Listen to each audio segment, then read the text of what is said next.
Fala, galera do Pé na Pelota! No vídeo de hoje trazemos um tema quente que está abalando os bastidores do futebol brasileiro.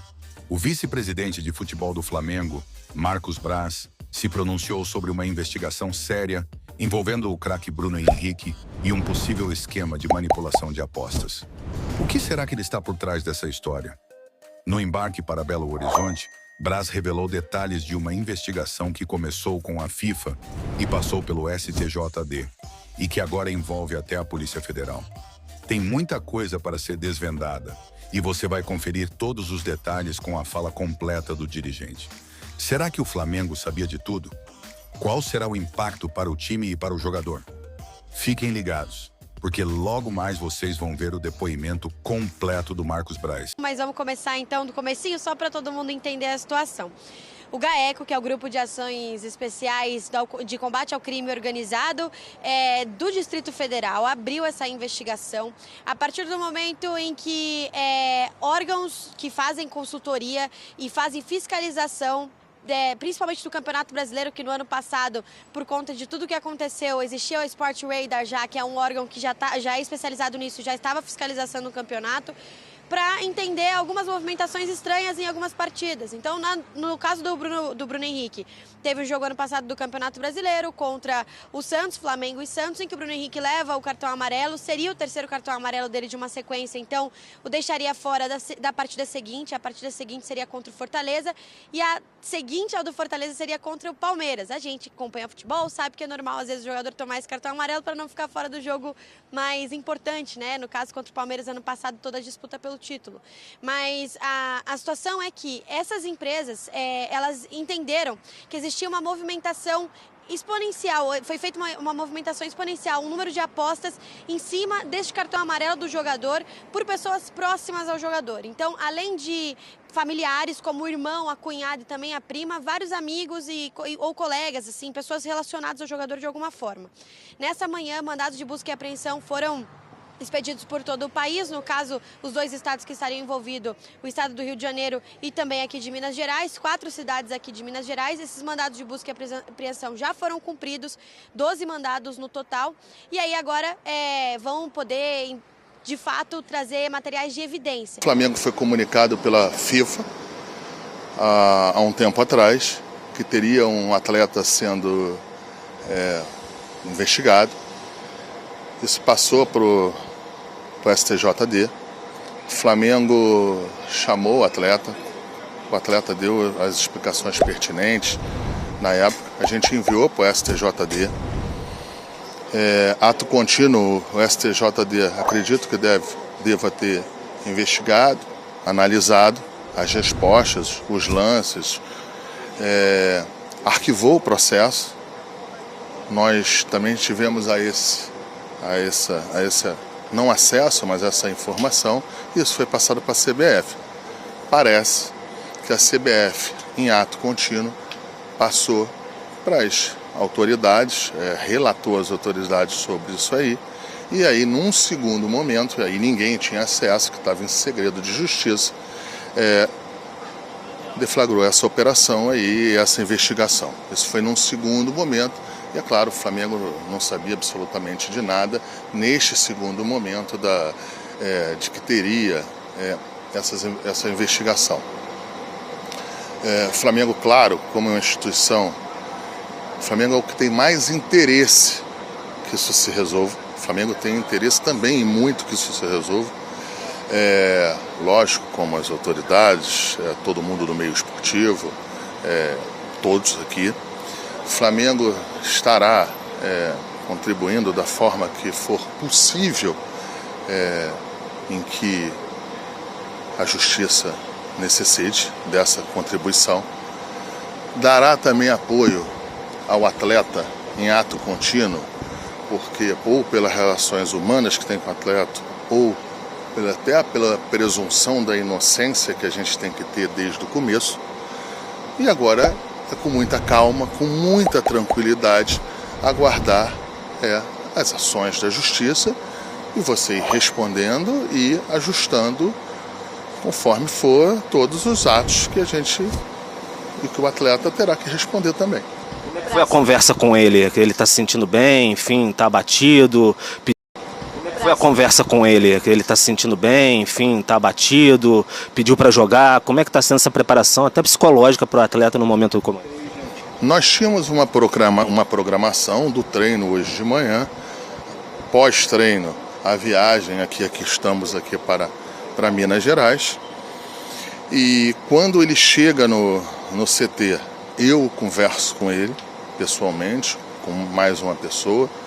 A gente pergunta em relação a como é que ele estaria, porque ele estaria no jogo de amanhã, está no jogo de amanhã. Conversei com o Felipe Luiz, também algumas coisas antes de entrar nessa conversa com ele, e ele treinou normalmente e seguiu as suas atividades normalmente, como estamos aqui indo para o jogo.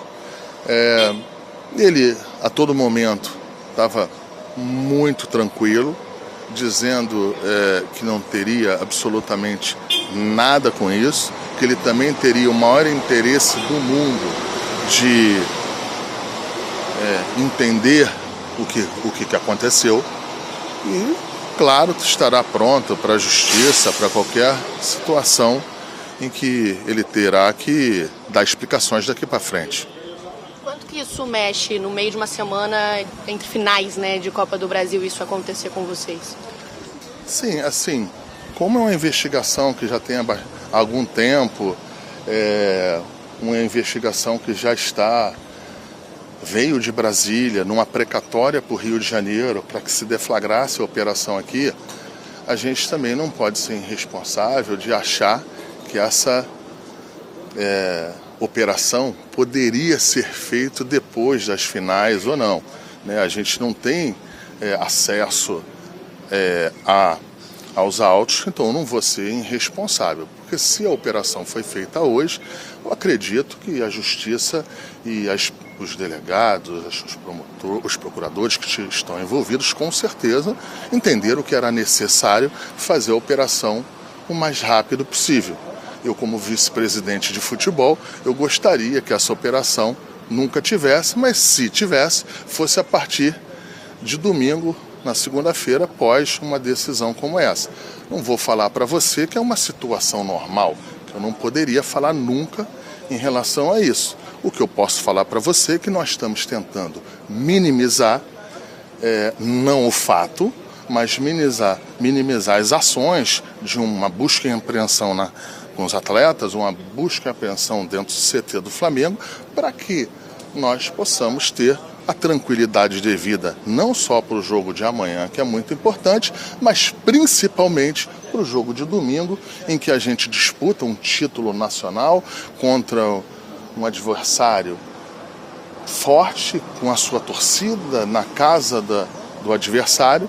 Então a gente está tentando minimizar neste sentido e acho que os jogadores são experientes, são jogadores em que entendem essas ações e que eu tenho a certeza absoluta que isso aí será esclarecido, como é de interesse a todos, de maior interesse ao Flamengo, ao Bruno Henrique, toda a sociedade e, claro, que dê tudo certo no domingo, que esses fatos, esses atos não tenham atrapalhado a decisão de domingo.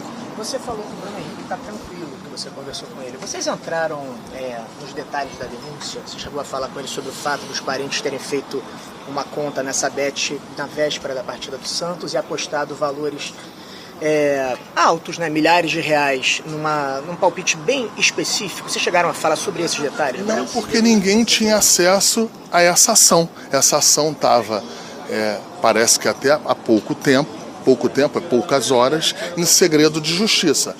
Me parece que ela só saiu do segredo de justiça após a deflagração da operação. Então, ninguém tinha acesso. Eu sou sabedor desta sua pergunta há pouco tempo, que eu venho conversando com o vice-presidente jurídico sobre os fatos e eu não tive a oportunidade de conversar com ele sobre esse tema específico que você está falando. O que eu posso falar é que, mais uma vez, ele terá tempo hábil para poder não só falar com vocês, mas esclarecer para a justiça, porque é de interesse dele também deixar claro que a história do Bruno Henrique dentro do futebol é uma história ilibada, é um atleta profissional em que sempre teve os valores da família, os valores da união do grupo, os valores de um profissional em que é o primeiro a chegar, sempre ali como o último a sair. Então o histórico dele é esse. Sendo esse a pessoa que mais tem interesse de que seja resolvido e explicado este tema é ele. Tenho certeza absoluta que na hora certa ele irá, junto com seus advogados, tratar desse tema. Marcos, vocês já chegaram a procurar saber informações da época do episódio? Por exemplo, a gente levantou aqui que ele estava pendurado, tinha um jogo com Fortaleza e um jogo com o Palmeiras depois, e o Flamengo tinha voltado para a briga.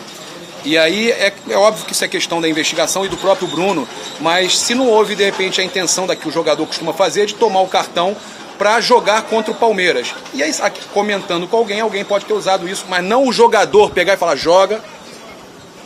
O que eu posso te falar é sobre esse lance específico que está sendo investigado, parece que foi no último lance quase do jogo, bem no final do jogo, e ele sequer toca no jogador. Ele não comete a falta para o cartão. Mesmo assim, ele toma o cartão, reclama e é expulso. Se não me engano, é isso. Tem muito tempo, tem quase um ano. Eu não sei todos os lances em que... É claro que, como esse fato novo do Bruno Henrique hoje de manhã, nós começamos a ficar atentos em relação a rever lance, ajustar as coisas que poderiam ter ocorrido naquela época. Mas, para responder a tua pergunta, tem muito tempo e a gente não tem o conhecimento dele ter. Isso aí nunca foi solicitado, nem a ele e nenhum atleta para tomar nenhum cartão amarelo espontaneamente ou de uma maneira que seja provocativa. Isso não existe aqui no Flamengo. E claro, queremos saber a sua opinião. O que você acha dessa polêmica? Será que o Bruno Henrique está envolvido mesmo ou é tudo um mal-entendido? Deixe seu comentário, compartilhe esse vídeo com os amigos e não se esqueça de se inscrever no canal Pé na Pelota para ficar por dentro de todas as novidades do futebol.